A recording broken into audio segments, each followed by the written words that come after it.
Hi you guys, my name is Cherita. Welcome to my channel.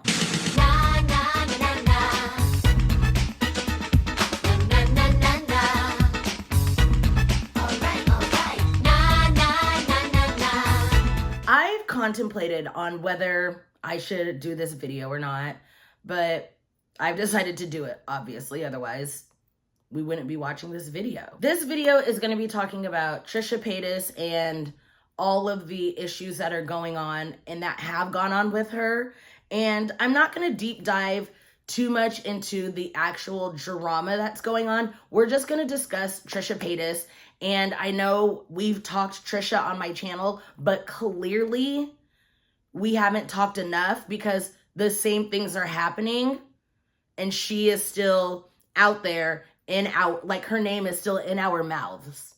So that's what we're going to be talking about today. If you guys are interested in the video, go ahead and keep watching before I get started. Make sure you click subscribe for new content whenever I post. And also do not forget to click the notification bell so that you are notified every single time that I post a video. So let's get started.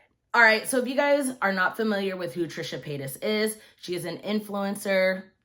She's a content creator here on YouTube, and she has been known to be very, very controversial.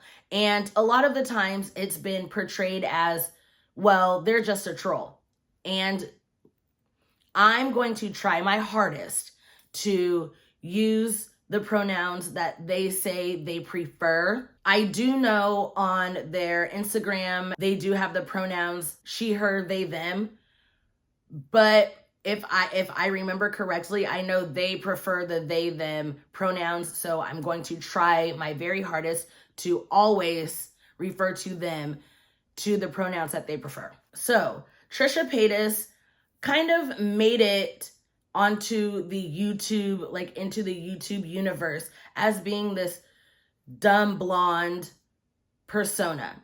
And I do know that a couple months ago, they came out and they had a story, which I think is very valid because they talked about what happened in the past to lead them to this persona that they now have. And it was actually a very sad story. Now, whether you want to believe it, you don't believe it, that's up to you. But I believe that it happened and I feel that their feelings are valid. However, as a person, you are not responsible for your trauma. However, once you reach a certain age, you are responsible for how you handle that trauma. Trisha is 30, maybe 30 something. They've had enough time to unpack the trauma. They have the means, they have the money, they have the options to get the help that they need to unpack their trauma. However, they know that controversy brings attention and clout and whatever. So basically what's going on right now in this moment is Trisha has been doing a podcast with Ethan Klein on his channel or whatever through his production company H3H3. And they started a podcast, Trisha and Ethan started a podcast called Frenemies. And within that podcast, they have been very successful. It's more success than Ethan has seen on his own. It's more success than Trisha has seen on their own by themselves. Long story short, in my opinion, I think it was misinformation and miscommunication. I guess that's the word I'm looking for. Trisha has officially quit Frenemies. And if you guys know Trisha, you know this is not the first time they've quit anything or they've stormed off the set of Frenemies or they've gotten emotional on camera. This is not new. This is not new to anybody who has followed Trisha or who follows the drama community or the beauty community or the commentary community when it comes to these spaces. We know this is not new information. This is not new behavior. This is not new behavior from Trisha. So a lot of people are, from what I can gather, a lot of people are upset with how Trisha has been treating Ethan throughout this whole situation. It's only been going on for about 2 days, but people are upset at the way that Trisha has manipulated and lied about Ethan and used anti-Semitic language. And people are so upset that they are now canceling Trisha. And I find it funny that this is the last straw when this has been a pattern of behavior from Trisha for literal years. So we're going to go through some of the things that has happened with Trisha and why this is the final straw. So when Trisha first came on the scene, she did blackface and she rapped the N-word. Now, has she done it since? I don't know, but she hasn't done it on camera because she got a lot of backlash. She did apologize, but you know what? A lot of people who were not Black, a lot of people who it did not affect, accepted that apology. So Trisha thought that they could get away with it because there were so many people, non-Black people, saying, oh, that was in the past. Oh, it's not that big of a deal. Oh, it was just in a song. It's not like she said it to anybody. Here's the problem. It doesn't matter the intent. The problem is she still said it and she still did the blackface. Those are, and you cannot argue with me, anti-Black actions. Does it necessarily make her racist? No, and we'll get to that.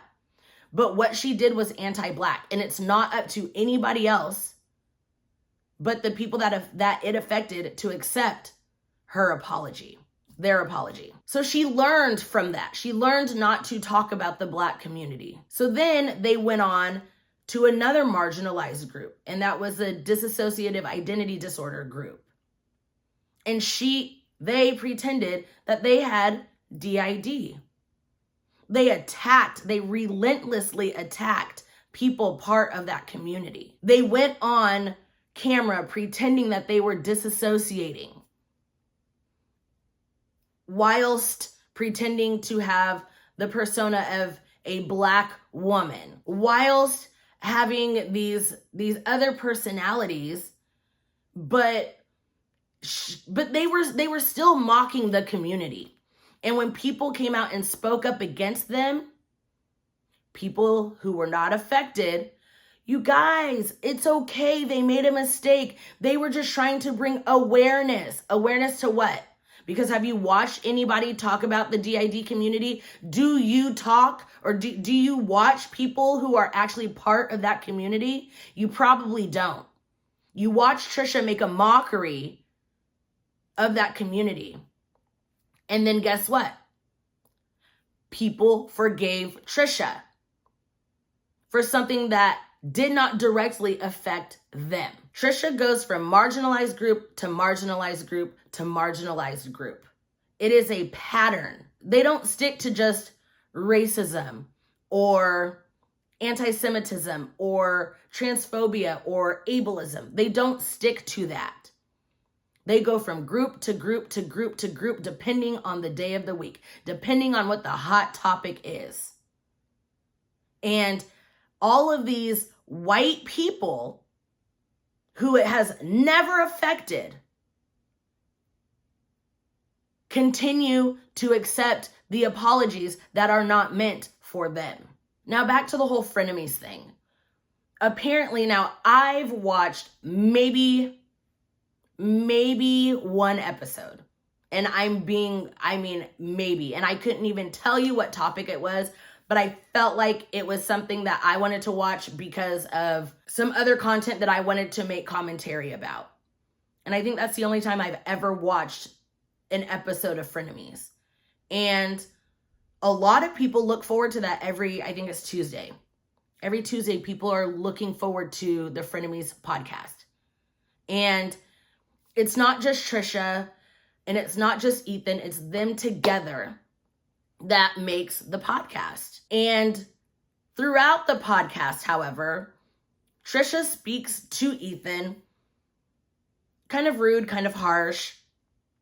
And they also bring up other situations such as being abused to their fiance, And I don't really want to get into the family thing because that's beyond anything that I feel like I should talk about. But people just allowed Trisha to continue this bad behavior and they laugh about it. Oh, it's so funny.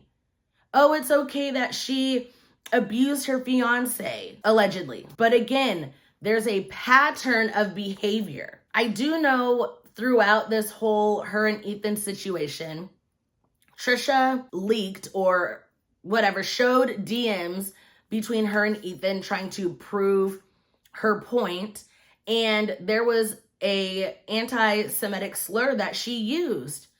And when people pointed it out, the first thing she said was, I'm not anti-Semitic. I'm getting ready to marry into this Jewish family. That's just like saying, I can't be racist, I have a black friend, or I can't be racist, I have a black kid. And I think we need to stop, and this is very unpopular, I think we need to stop labeling people as racist or ableist or fatphobic or whatever, and we need to label their actions. We need to say, your action was anti-black, your action was anti-Semitic, your action was transphobic. Because the first thing people are going to do when you tell them, hey, just to let you know, that was racist or you're racist, the first thing they're going to do is they're going to resort to, well, no, that can't be true. I love black people. And that's exactly what Trisha did. I'm not excusing them for saying it, but when you label somebody as something that they feel they're not, you're taking away from what the actual action was. Now, me personally, I've never been a fan of Trisha, and it's because of the people that she's hung out with. I can confidently say that Jeffree Star is racist. I can confidently say that Shane Dawson is racist. I can say those things with confidence based off of their continued actions of racism. When it comes to Jeffree, he's sexist. I feel confident in saying that because of his actions. And I'm not talking about actions from 10 years ago. I'm talking about actions from like last month. And I believe birds of a feather flock together. There is no way that Trisha hung out with Shane for that long and they were best friends and Trisha never saw any problems. Trisha never heard him say anything bigoted. She never heard him say anything just trash. There's no way. You can't turn something like that on and off. You just can't. And when Shane and Jeffree switched up on Trisha, she then started to expose them for who they are. And people ate it up. Oh my God, Trisha is exposing them. They're such a good person. Trisha used this as her redemption arc. And I'm thinking to myself, you do understand that they were friends with both Shane and Jeffree for years until it was no longer beneficial to them. You do realize that, right? Another thing you can realize is that multiple things can be true at once. Did Trisha call them out? Absolutely. However, she still was profiting from whatever situations while they were all still friends. The redemption arc started when Hair by Jay basically came out and trashed Trisha. And I'm not saying that what Hair by Jay said was correct or morally correct. I'm not saying that. However, in that moment when Hair by Jay was trash talking Trisha was a victim. However, Trisha was also a willing participant in her own victimhood. I was having a conversation with Audra and I was trying to figure out how I wanted to say that because in the moment Trisha was a victim, but in the long run, Trisha's not a victim. Because like I said, she benefited from all of that blah until it no longer benefited her, until they were no longer her friends. And I don't know if they thought, oh, well, they would never talk about me like that. They would never do me like that. I don't know what their mind thought was, but they were a willing participant in their own victimhood by hanging out with trash people. Convince me otherwise. When the redemption arc with Trisha started, that's kind of when Ethan Klein linked up with them and was like, that's when the whole frenemies thing came to fruition. And it reminds me a lot of when Shane did the redemption arc for Jeffree Star. Now, I know Ethan Klein kind of has a sketchy back history, whatever, but also I didn't know much or anything about Ethan until frenemies. And I don't know Ethan how he is today, because I do believe people can change. I do believe people can grow. I wouldn't be surprised if things recently came up about Ethan, because he was okay with hanging out with somebody like Trisha, knowing how they are. And I don't want to make light of any of Trisha's mental illness, because we do know, or at least they have said, they have border personality disorder, whether it's been diagnosed by an expert or whether it's been self-diagnosed. That is what Trisha believes that they have. And I don't want to make light of that. And I also don't want to talk too much about the mental illness. But like I said, you're not responsible for your trauma, but you are responsible for the healing, especially when you have the means and the resources. And she is a rich white woman. She can get all the help that she wants. And this just proves that stan culture is so toxic, because it doesn't matter that in the past Trisha has been racist. Trisha has been, and I'm talking purely their actions. Trisha has been racist, transphobic, ableist, all of these things, and none of that mattered. None of that mattered to anybody, because it did not directly affect them. But the minute they made another white man upset, now people are up and, oh, I can't believe it. Why? Why can't you believe it? It's a pattern. It was only a matter of time. And I don't know Trisha. Maybe Trisha is working on becoming an ally. Maybe Trisha really is going to therapy 4 times a week. We don't know these things. We just know the things that they tell us. And I don't know if I want to use the word inherently, but I think just overall, Trisha I think she's just a trash person. I think they are just a trash person. And I think they have a lot of biases to unpack and a lot of prejudices to unpack before they can come back and have this amazing platform. Because why do they have such a huge platform, even though they've been all of these terrible things? Why? And I know I always say these stupid quotes, but I feel like they always have some truth to them. Like, when somebody shows you who they are, believe them. Trisha's a prime example. I'm still confused why everybody is still so befuddled, I don't even know if that's a word, about their actions. Whenever Trisha gets upset, or whenever they're being, I don't know, tested or whatever, it's always like, yeah, sure, yeah, yeah, okay, whatever, yeah, sure, yeah. And that's exactly what happened. And once that hits, there's no rationalizing. There's no talking. There's no, they're done. And that's with anybody.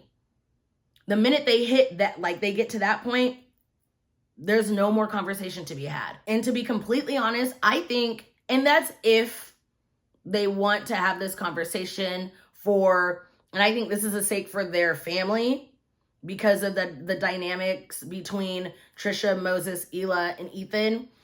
I think if they want to make all of that work, they need a mediator. They do. Between at least Trisha and Ethan, there needs to be a mediator if they want to have a civil conversation. Because the whole thing started because Trisha thinks that Frenemies is its own entity, but Frenemies is within H3H3, which H3H3 is Ethan Klein's business. So that 5% that they agreed on wasn't going just to Frenemies, it was going to H3H3. And I think both of them had valid points. However, you've got one person talking about apples, you've got another person talking about oranges, and there's no way you can make both work. You just can't. And another one of those stupid quotes that, that I say all the time is, the only form of apology is changed behavior. We have not seen changed behavior. Okay, I lied. All those apologies that Trisha put out, normally they would sit on the ground and cry. They didn't cry. I guess that's changed behavior. Maybe that's growth. I don't know. However, when somebody accuses them, or not even accuses them, but tells them that something that they said was problematic, and the first thing they do is they go on defense mode, that has not changed. That has not changed. That has not changed. It has not changed. And there's no arguing that what Trisha said was anti-Semitic. There's no arguing it. But they think just because they're marrying into the family, it's okay to say. That's just like non-Black people who grew up in the hood and they're like, yeah, I can say the N-word. Can you? Can you? Because you can't. And if we're going to be completely honest, Trisha's going to be fine. White people don't get canceled. They don't. Show me an instance where a white person has been canceled, they've come back, and they've actually changed their behavior. Because a lot of people are confused as to why Trisha still has the platform they have. A lot of people are confused on why the redemption arc was a thing to begin with. Well, we're not confused because Trisha called out other white people for their bad behavior. But why does it take one white person calling out another white person? Because I promise you, Black and brown content creators have been speaking out on this for a long periodically time. I promise. And it's not because we're haters. It's because it's frustrating to turn on the TV, to turn on YouTube, and see problematic, bigoted people have a platform and not sharing anything of value with the world. It's very frustrating. And A.R. Stringer, if you guys do not watch him, I advise you guys to go watch him. He did a video today, and I'll link it below. Y'all need to go watch that video because he says it all. Why are we still talking about these same people? Where is AR's redemption arc for telling the truth about these people? Because he's been talking about them. But no, he was wrong at the time. But now that it's popular to believe that these people were wrong, where are his flowers? Where's his redemption arc? Redemption arcs are for white people. Stan culture is for white people. Cancel culture does not exist for white people. Tell me I'm wrong.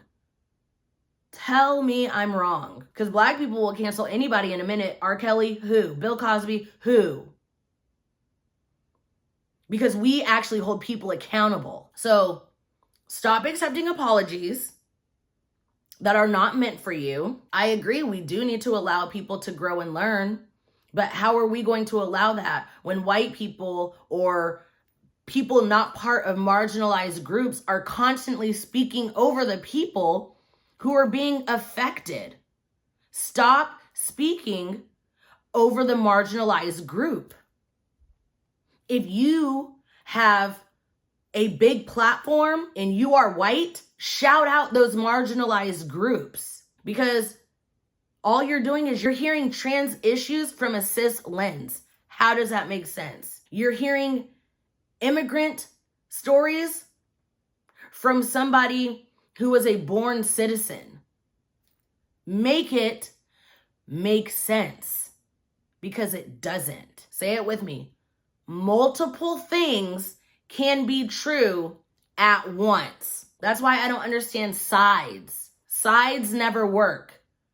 Y'all always want to say things like, there's his side, there's her side, and there's the truth. That's how it is for everything.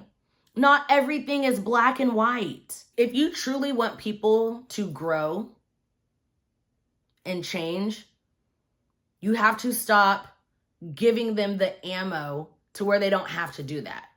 Trisha's never had to take a break from the internet, ever. This happens with just so many creators. It takes a lot. And the sad part is racism is not a breaking point for a lot of you guys. And like I said, Trisha will be fine. We don't know if they're ever going to change because y'all don't allow it to happen. Maybe I'm part of the problem talking about it, but I want to talk about it from a different lens. I want to talk about it from a different angle. Maybe they'll learn how not to be anti-Semitic, but then they may attack another marginalized group. Who knows? So that is it for today's video. Let's have a conversation below in the comments. If you guys enjoyed this video, make sure you give it a big thumbs up. That helps me out a lot. Also, do not forget to link up with me on my social media, especially Twitter. All of that information will be down below in the description box. And if you want more of me, you can sign up for my Patreon, or you can sign up for my membership here on YouTube. Please do not sign up for both. They both reap the same benefits. And until my next video, I'll see you guys later. Bye. Give me up, I wanna. Gotta work, go berserk.